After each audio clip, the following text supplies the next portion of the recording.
पर आप जनता के बिंदु जो हैं वो जनता और सरकार तक पहुंचाने का कार्य करते हैं। आज हमारे बीच में कुछ महत्वपूर्ण बिंदु के ऊपर बात करने के लिए हैं पूर्व मंत्री और वर्तमान में हमारे प्रदेश के उपाध्यक्ष प्रिया सेठी जी, उनके साथ में है एमएलए रामनगर डॉक्टर सुनील भारद्वाज जी। अब मैं आग्रह करूंगा प्रदेश उपाध्यक्ष श्रीमती प्रिया सेठी जी से कि वो अपनी बात आपके माध्यम से सरकार और जनता के आगे रखें। धन्यवाद डॉक्टर प्रदीप जी। आप सभी मीडिया बंधुओं का बहुत ही धन्यवाद है। हमारे बीच में हमारे साथ इस जीएसटी के जो रिफॉर्म्स हुए हैं उस पर बात रखने के लिए हमारे आदरणीय विधायक डॉक्टर सुनील भारद्वाज जी हमारे साथ हैं, जो एमएलए हैं रामनगर के। पहले तो शुरुआत करें तो हम माननीय प्रधानमंत्री जी को हृदय से धन्यवाद देते हैं, आभार व्यक्त करते हैं कि उन्होंने एक बहुत ही बढ़िया जो है जीएसटी का रिफॉर्म जो है वो दिया है। पूरे देश के लिए एक उत्साह का माहौल है और पूरे देश के लिए एक ऐसा टैक्स रिफॉर्म है जो आम व्यक्ति को, जो आम शहरी को, जो आम उपभोक्ता को, जो आम युवा को, जो आम किसान को, जो आम एमएसएमई के प्रोडक्ट्स बनाने वाले को, किसान ने जो अपने प्रोडक्ट्स यूज़ कर रहे हैं उनको एक राहत देने वाला जो है एक जीएसटी रिफॉर्म जो है, जिसका नाम हमने दिया है नेक्स्ट जेन जीएसटी रिफॉर्म। माननीय प्रधानमंत्री जी के नेतृत्व के अंदर इस देश ने एक ऐसा रिफॉर्म, टैक्स रिफॉर्म देखा है जो बहुत सिंप्लीफाइड है। आपने देखा कि इस देश में 2014 से पहले जब हम बात करें तो कितने सारे मल्टीपल टैक्सेस जो थे वो लगाए जाते थे और इतने टैक्स होते थे कि एक सिंप्लीफाइड जो तरीका नहीं होता था टैक्स को जो है करने का। लेकिन इसको कहीं ना कहीं अमली जामा जो है माननीय प्रधानमंत्री जी के नेतृत्व में एक टैक्स रजीम को सिंगल टैक्सेशन के द्वारा जो है इसको लाया गया और बहुत ही सिंप्लीफाइड किया गया। इसकी नींव अगर मैं आपको बताऊं तो माननीय हमारे पूर्व प्रधानमंत्री श्रद्धेय भारत रत्न अटल बिहारी वाजपेयी जी ने इसको शुरुआत की थी। उसकी नींव पत्थर 2000 में रखा गया था, जब उन्होंने एक टास्क फोर्स पूरे देश के अंदर टैक्सेस पे क्या रिफॉर्म होने हैं उसके ऊपर एक पूरा इन्होंने एक रिफॉर्म जो है टास्क फॉर्म जो है वो बनाया था। लेकिन 2004 के बाद जब कांग्रेस की सरकार आई तो कांग्रेस 10 साल तक इस टैक्स को समझ ही नहीं पाई कि इसको रिफॉर्म कैसे लाना है। अगर इसका पूरा श्रेय जाए तो माननीय प्रधानमंत्री जी के नेतृत्व में आदरणीय हमारे पूर्व वित्त मंत्री अरुण जेटली जी ने 7 महीने के बाद जो है पार्लियामेंट के अंदर इस बिल को लाया, इसको इंट्रोड्यूस किया और देश को एक नया रिफॉर्म सिस्टम जो है बनाया। ये कहेंगे विश्वास था सारी स्टेट्स का भी, क्योंकि हर स्टेट के अंदर अलग अलग टैक्स लगता था, अलग अलग चीज़ें होती थी, लेकिन पूरे स्टेट्स के अंदर चाहे वो किसी की भी सरकार हो, लेकिन उस नेतृत्व का जो है उसके ऊपर उनका विश्वास था कि एक सिंगल टैक्स सिस्टम जो है आया और इस सिंगल टैक्स सिस्टम ने इस देश की रूपरेखा को बदल दिया। आपने देखा कि किस तरह से कांग्रेस, प्रधानमंत्री जी ने ध्यान दिया कि कैसे कंजम्पशन को बढ़ाया जाए। जो सबसे छोटा रिंग है, जो सबसे निचले वाला स्तर है, वो है टैक्स पेयर। उस टैक्स पेयर को बहुत ज़्यादा ब्रॉड किया गया। ब्रॉड यानी कि जो 125 करोड़ हिंदुस्तानी था 2014 के, ये 17 के बताते हैं कि सिर्फ 65,000 हुई टैक्स देते थे, लेकिन उसके बाद इसको बहुत ब्रॉड किया गया और टैक्सेस को जो है एक सिंप्लीफाइड तरीके से जो है पूरे देश के अंदर आज आप देखिए 125 करोड़ हिंदुस्तानी जो है वो टैक्स पेयर है और इतना सिंप्लीफाइड टैक्स किया कि हर व्यक्ति को लगता है कि मैं टैक्स को जो इसको दूं और भरूं। उन्होंने कंजम्पशन को इंक्रीज किया, जबकि कांग्रेस की सरकारों के अंदर अगर हमने देखा था तो वो क्रेडिट ड्रिवन जो उनका दृष्टिकोण होता था कि हमें क्रेडिट लेना है, तभी हमने देखा कि बहुत सारी एनपीए, हाई एनपीएस हुए, हाई इन्फ्लेशन हुआ। लेकिन माननीय प्रधानमंत्री जी जब ने इसने टैक्स का रिफॉर्म किया तो टैक्स की संख्या को बढ़ाने पर उनका केंद्र था कि टैक्स की जो टैक्स पेयर्स की संख्या है उसको अगर बढ़ा दी जाए तो वो एक टेपरिंग वे में ऊपर जाकर जो है कहीं ना कहीं टैक्स का रिफॉर्म आएगा और कहीं ना कहीं उपभोक्ता को जो है उसको जो है बहुत रिलीफ मिलेगा। मैं आपके माध्यम से ये भी बताना चाहती हूँ कि 2019 में भी माननीय प्रधानमंत्री जी के नेतृत्व के अंदर जो 12 लाख का कैपिंग दिया गया, आप सोचिए कि कांग्रेस की सरकार जब 2014 में हमें छोड़ के गई, जब हमने नेतृत्व माननीय प्रधानमंत्री के नेतृत्व में ये संभाला, वो पहले 1.5 लाख का जो है कैप जो था वो उसको जो है टैक्स फ्री किया गया था। लेकिन आज जो आम व्यक्ति है उसका जो 12 लाख अगर उसकी जो आय है, साल की आय है, उसके ऊपर उसको जो है टैक्स को जो है बिल्कुल खत्म कर दिया गया। ये बहुत बड़ी आम मध्यम वर्ग के व्यक्ति के ऊपर एक बहुत बड़ा बर्डन जो है उन्होंने उतारने की कोशिश की है।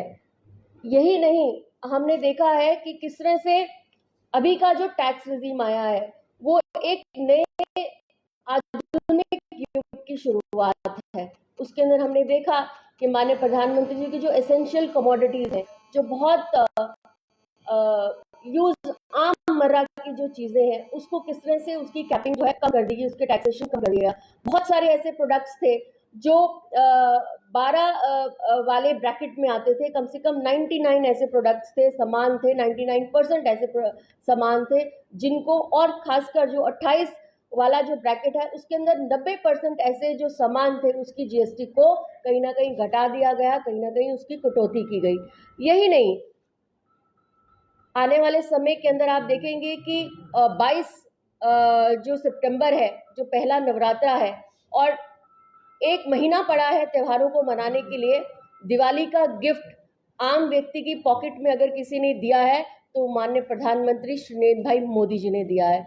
हम धन्यवाद करते हैं कि उन्होंने एक बहुत बड़ा एक ऐसा टैक्स रिजीम हमारे सामने लाया कि जो बहुत एसेंशियल कमोडिटीज हैं, महिलाओं के सामान में काम आने वाली सामान है, रोज की मर्रा की जिंदगी के अंदर जो वो हाउस होल्ड के अंदर सामान उपयोग करती है, जो शैम्पूज हैं, हर चीज़ें हैं, उसकी कैपिंग को जो है उन्होंने कम किया, उसके टैक्स को उन्होंने कम किया। इसी तरह आप एसेंशियल कमोडिटीज़ के अंदर आप ये देखें, जो युवा जो व्यक्ति है, युवा के द्वारा जो वो यूज़ करता है एजुकेशन के अंदर, उसको कहीं ना कहीं उसको कम किया है, उसके स्लैब को कम किया है। आपने देखा कि किस तरह से प्रधानमंत्री जी के नेतृत्व के अंदर इस टैक्स रिजीम के साथ जो है माननीय प्रधानमंत्री जी के नेतृत्व के अंदर हमारा जो युवा शक्ति है, जो एजुकेशन लेता है, उसको किस तरह से उसकी जो कमोडिटीज़ वो यूज़, रोज़मर्रा की कमोडिटीज़ को वो यूज़ करता है, उसके भी स्लैब को कहीं ना कहीं कम किया है।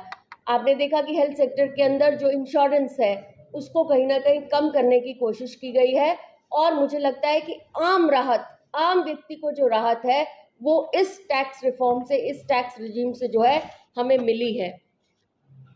एक प्रधानमंत्री जी के नेतृत्व के अंदर हमने ये देखा है कि एक नए युग की और नए दशक की जो है कड़ी मेहनत है। मैं जब उन्होंने लाल किले से एक आग्रह किया था, उन्होंने एक आवाज़ बुलंद की थी कि अब ये भारत, ये ऐसा भारत है जो अब पीछे हर अपनी तकलीफों को पीछे छोड़ते हुए आगे अगले युग की तैयारी कर रहा है। वो ऐसा भारत है जो आने वाले समय के अंदर आपको, हम जो मुश्किलें होती, जो कठिनाइयां हैं, उसमें से निकल आए हैं। और इतना बड़ा टैक्स रिफॉर्म जो है आम व्यक्ति, आम शहरी, आम महिला, आम युवा, आम किसान को देने का जो प्रयत्न इस टैक्स रिजीम से हुआ है, कहीं ना कहीं हम सब के लिए एक बहुत बड़ी सौगात, एक बहुत बड़ा जो है राहत है। हमने देखा है कि बहुत सारी जो आवश्यक वस्तुएं हैं वो 0 से 5% में लाई गई हैं, सामान्य वस्तुओं को 5% पे लाया गया है। लग्जरी प्रोडक्ट्स जो आम व्यक्ति यूज़ नहीं करता लेकिन वो लग्जरी के लिए यूज़ करता है, उसको कहीं ना कहीं बहुत बढ़ाया है। इसीलिए हम ये कहते हैं कि ये जो टैक्स रिजीम है, ये जो टैक्स रिफॉर्म्स है, वो गरीबों और मध्य वर्ग के को रक्षा देता है, एक रक्षा का सूत्र बांधता है, और राष्ट्रीय का जो हमारा राजकोष है उसको भी कहीं ना कहीं सुरक्षित रखने का काम जो है ये नया टैक्स रिफॉर्म, नया रिजीम जो है वो करेगा। हम आपके माध्यम से ये कहना चाहते हैं कि हमारे बीच के अंदर ये जो जीएसटी का रिफॉर्म हुआ है, ये हमारा एक अभियान जो है हम चला रहे हैं। ये हमारा पूरा अभियान जो है, जिसको हम नेक्स्ट जेन जीएसटी रिफॉर्म, इसका प्रचार प्रसार हर व्यक्ति जो है अपने माध्यम से करे, हर दुकानदार जो है उसके अंदर सम्मिलित है, हर किसान इसके लिए सम्मिलित है, हर महिला इसके अंदर सम्मिलित है। मैं आपके माध्यम से यही कहना चाहती हूँ कि ये जो अभियान हम शुरू कर रहे हैं, ये हमारा 10 सितंबर से लेकर 15 अक्टूबर तक चलेगा और इस अभियान के महत हम बहुत सारे ऐसे कार्य जो है भारतीय जनता पार्टी अपने माध्यम से करेगी, जिसके अंदर इंटेलेक्चुअल्स की मीटिंग्स होंगी, जिसके अंदर सम्मेलन होंगे, जिसके अंदर हमारे सोशल मीडिया के द्वारा जो है एक बहुत बड़ा इसका अभियान चलाया जाएगा और लोगों को जो राहत उनको मिली है इस टैक्स रिफॉर्म से, वो कहीं ना कहीं लोगों तक पहुंचे, आपके माध्यम से भी पहुंचे और बहुत जो बुद्धिजीवी लोग हैं जो इस पर बोलना चाहते हैं उनके माध्यम से भी आम लोगों के बीच में पहुंचे। मैं आप सभी का इस प्रेस कॉन्फ्रेंस में आप जुड़ने के लिए मैं अब आभार व्यक्त करती हूँ। अब मैं निवेदन करूंगी हमारे ऑनरेबल एमएलए, हमारे विधायक आदरणीय सुनील भारद्वाज जी से कि वह भी अपनी बात जो है इस नए टैक्स रिफॉर्म पे जीएसटी पे रखें आपके बीच में। बहुत बहुत धन्यवाद प्रिया जी, मेरे साथ प्रदीप जी। प्रिया जी ने आपको बड़े सिंपल तरीके से बताया कि जो नेक्स्ट जनरेशन जीएसटी रिफॉर्म्स हुए हैं उन्होंने देश में पूरा माहौल बदलने का काम किया है। मित्रों, मैं आपको बताऊं कि जब भारतीय जनता पार्टी 2014 में सरकार में आई तो इंडियन इकॉनमी को 5 फ्रेजाइल इकॉनमीज में रखा जाता था, मगर आज इंडियन इकॉनमी जो है वो दुनिया की चौथे नंबर की अर्थव्यवस्था है और दुनिया की सबसे फास्टेस्ट ग्रोइंग इकॉनमी है। ये सारा श्रेय जाता है हमारे शीर्ष नेतृत्व को और हमारे यशस्वी प्रधानमंत्री श्रीमान नरेंद्र मोदी जी, क्योंकि उनका जो विजन इकॉनमी को लेके, इंडियन इकॉनमी को लेके है, उसी का रिजल्ट है कि आज हम 4th largest economy of the world हैं। जो इकॉनमी लगभग $2 ट्रिलियन 2014 में थी, आज वो बढ़ के लगभग $4.2 ट्रिलियन हो चुकी है। और इसी संदर्भ में जैसे मैम ने आपको बताया कि जो एनडीए गवर्नमेंट है उसका मेन फोकस रहता है कि कैसे रिकवरी, रिसर्जेंस, रिकैपिटलाइजेशन, रिफॉर्म्स और रियलाइजेशन हो और कैसे जो चिरमिराती अर्थव्यवस्था है उसको और बेहतर बनाया जा सके, कैसे टैक्स स्ट्रक्चर में रिफॉर्म्स किए जाएं। उसी संदर्भ में एक मिडिल क्लास और लोअर मिडिल क्लास और पुअर क्लास को फोकस करते हुए 2 बड़े टैक्स रिफॉर्म्स हमने इस वर्ष देखे हैं। उसमें पहला डायरेक्ट टैक्स रिफॉर्म्स, जहां आपको 12 लाख की छूट लोगों को मिली और अब जीएसटी को फिर से पुनः रिफॉर्म किया गया। जीएसटी अपने में ही एक रेवोल्यूशन है, मगर जो 2017 में एनडीए गवर्नमेंट ने जीएसटी लाया उसको फिर से सिंप्लीफाई किया। जो 4 टैक्स स्लैब्स थी उसको 2 टैक्स स्लैब्स की और अलग अलग प्रकार के लोगों पे इसका अलग अलग किस्म से असर होता है। मैं आपको सिंपल तरीके से बताऊं, जैसे जब हमारे रेट्स कम होते हैं तब हमारी कॉस्ट ऑफ गुड्स कम होती हैं। जब कॉस्ट ऑफ गुड कम होती है तो डिमांड बढ़ती है। जब डिमांड बढ़ती है तो तब प्रोडक्शन बढ़ती है, नए बिजनेसेस बढ़ते हैं और जब नए बिजनेसेस बढ़ते हैं तो हमारा टैक्स पेयर्स बेस बढ़ जाता है। तो वही जैसा आपको मैम ने बताया कि जो टैक्स इनडायरेक्ट टैक्स बेस हमारा 65,000 के आसपास था, आज वो लगभग 1.65 लाख के आसपास था, 1.51 करोड़ के आसपास है और आने वाले टाइम में वो बढ़ेगा। तो ये जो नेक्स्ट जनरेशन जीएसटी रिफॉर्म्स है, ये आने वाली जो इंडियन ग्रोथ स्टोरी है उसकी नई नींव रखने जा रहा है। ऐसे ही अन्नदाता को ध्यान में रखा गया है। जो फार्म मशीनरी है उस पे जीएसटी स्लैश किया गया है ताकि अन्नदाता की पर कैपिटा इनकम बढ़े, हमारे किसानों के हाथ में ज़्यादा पैसा आए और जब वो पैसा बढ़ेगा तो वो फिर हमारे फार्म पे लगेगा, फिर हमारी प्रोडक्शन पे लगेगा, तो रूरल इकॉनमी को बूस्ट मिलेगा, एग्रीकल्चर सेक्टर को बूस्ट मिलेगा। जो हमारे एमएसएमईज हैं, एमएसएमईज लेबर इंटेंसिव सेक्टर है, एग्रीकल्चर के बाद एमएसएमई सबसे ज़्यादा लोगों को एम्प्लॉय करता है, तो उसको ध्यान में रखा गया है। जो इन्वर्टेड ड्यूटी स्ट्रक्चर है उसको फ्री किया गया है, एमएसएमईज का टैक्स प्रोसीजर को सिंप्लीफाई किया गया है, उनका जो रिफंड है उसको सिंप्लीफाई किया गया है। जो वर्किंग कैपिटल ब्लॉकिंग थी उसको ख़त्म किया गया है, ताकि अब हमारे MSME और ज़्यादा परफॉर्मर बने और ज़्यादा कम्पिटिटिव बने, ना सिर्फ डोमेस्टिक मार्केट के लिए बल्कि इंटरनेशनल मार्केट में भी हम एक्सपोर्ट कर सके। इसके अलावा जो हमारे हेल्थ सेक्टर है उसमें बड़ी सारी ऐसी मेडिसिन है जिसमें जो अभी टैक्स है वो ऑलमोस्ट ज़ीरो कर दिया गया है, जो इक्विपमेंट्स है उसमें टैक्स को कम कर दिया गया है, ताकि हम एक हेल्दियर इंडिया बना सके, ताकि एक फिट इंडिया हम बना सके। यही माननीय नरेंद्र भाई मोदी जी का विजन इंडिया को लेकर है। इसके अलावा मैं आपके माध्यम से ये भी बताना चाहता हूँ कि लगभग 2 लाख करोड़ का लिक्विडिटी इंजेक्शन, मतलब इन सब को करने से जो मार्केट में लगभग 2 लाख करोड़ रुपया और आने की संभावना है, और जिससे हमारी इकोनॉमी को और बूस्ट मिलेगा। हम अभी ही फास्टेस्ट ग्रोइंग इकॉनमी है दुनिया की, मगर कैसे हम चौथे नंबर से तीसरे, दूसरे और पहले नंबर पे आए, उसके लिए नीड इस टैक्स स्ट्रक्चर में मित्रों रखी गई है। और मैं आज ये कहने से हिचकिचाऊंगा नहीं कि यहाँ कांग्रेस और यूपीए की हिपोक्रेसी भी सामने आती है। जब जीएसटी हमने लाना था तो ये इसको गब्बर सिंह टैक्स कहते थे, मगर आज वही लोग ये इसकी वजह से जो इकॉनमी को फ़ायदा हुआ है उसको अप्रिशिएट करने से डरते हैं। वो आपने खुद देखा है कि कितने हाई प्रोफाइल करप्शन के cases, tax terrorism, tax evasion, उसको ख़त्म कर दिया और एक ट्रांसपेरेंट टैक्स प्रोसीजर माननीय नरेंद्र भाई मोदी जी ने और हमारी honourable finance minister Nirmala Sitharaman ji ने लाया है।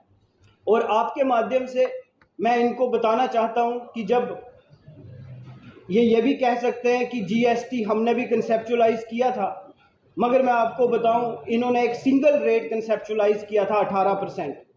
जो बच्चा पीने के लिए दूध लेता है, जहाँ एक पुअर फैमिली जो पनीर लेती है उस पर भी 18% लगेगा, और एक जो लग्जरी कार लेता है उसको भी 18% लगेगा।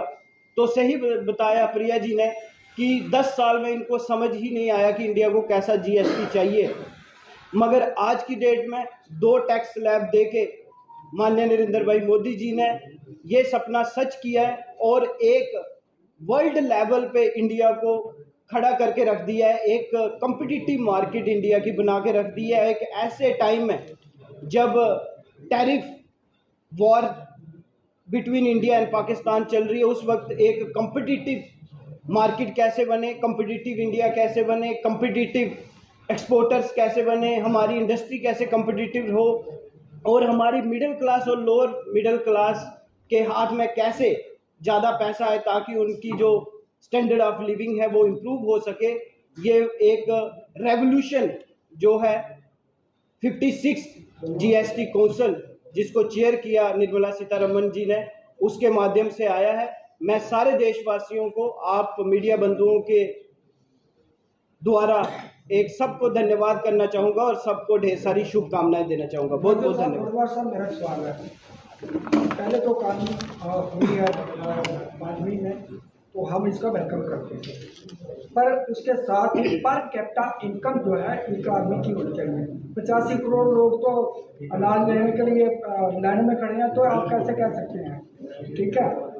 दूसरा मेरा सवाल कि 28% पहले था, किसी चीज़ को नहीं छोड़ा था टैक्स दिलाया, आज ये अचानक जो 18 और 5 में लाया, इसके पीछे वजह क्या है? जितनी मार महंगाई की पड़ी कि लोगों की कमर टूट गई है। देखिए, बहुत अच्छा क्वेश्चन आपने सिंह साहब किया।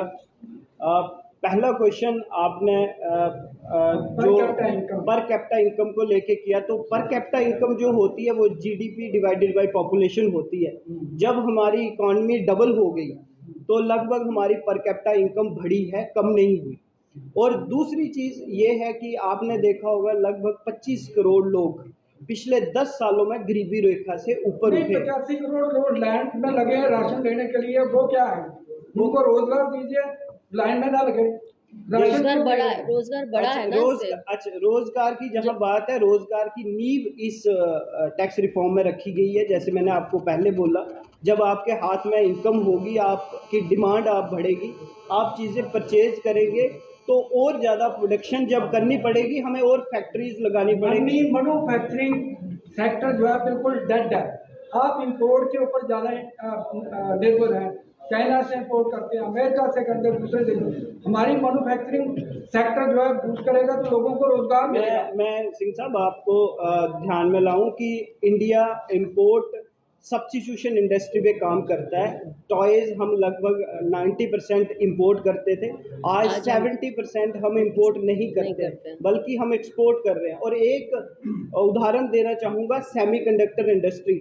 इंडिया में सेमीकंडक्टर इंडस्ट्री ऑलमोस्ट ज़ीरो थी, बट जब कोविड के टाइम हमें लगा कि सेमीकंडक्टर्स आर इम्पोर्टेंट, हम कांग्रेस के टाइम सारे सेमीकंडक्टर ताइवान, साउथ कोरिया और यूएसए से मंगाते थे। बट आज हमारी सेमीकंडक्टर मिशन ऑफ इंडिया के तहत बहुत ज़्यादा बूस्ट दिया जा रहा है। ऐसे ही मेक इन इंडिया जो है ना, माल जो है इंपोर्ट होता है चाइना से। कोई भी चीज़ ले लो जहाँ से मिलेगी, चाइना से नहीं होगा ना। बेसिकली सेक्टर स्पेसिफिक अगर मैं बोलूँ मेक इन इंडिया, तो मेक इन इंडिया अभी सारा डिफेंस सिस्टम हमारा, हम एक्सपोर्ट इंपोर्ट सब्स्टिट्यूशन पे काम कर रहे हैं, और हम इंपोर्ट के अलावा हम एक्सपोर्ट करने की कोशिश कर रहे हैं। लास्ट क्वेश्चन है, क्या डीजल किसी और को भी इस फॉर्म में लाएंगे जिससे सबसे बड़ा ट्रांसपोर्ट सस्ती होगी तो चीज़ें सस्ती होंगी, उसको क्यों नहीं लाया जा रहा? ट्रांसपोर्ट सेक्टर सस्ता हुआ है, उसके जो किसानों के लिए डीजल और पेट्रोल को, जो ट्रांसपोर्ट सेक्शन है वो बहुत ज़्यादा सस्ता हुआ है। जो किसानों के यूज़ प्रोडक्ट्स हैं, जो एमएसएमई ने प्रोडक्ट्स बनाने हैं, जो आम उद्योगी ने जो इंडस्ट्रियल स्टेट्स को जो है उसको भी बहुत ज़्यादा फ़ायदा हुआ है। मुझे लगता है कि इसका एक ऐसा टैक्स रिजीम है जिसके अंदर टैक्सेस को बहुत कम कर दिया गया है, और कम करने के बाद को आप इसमें लाएंगे जीएसटी में। ये जीएसटी काउंसिल जो है 56 है, अभी ये एक ऐसा रिफॉर्म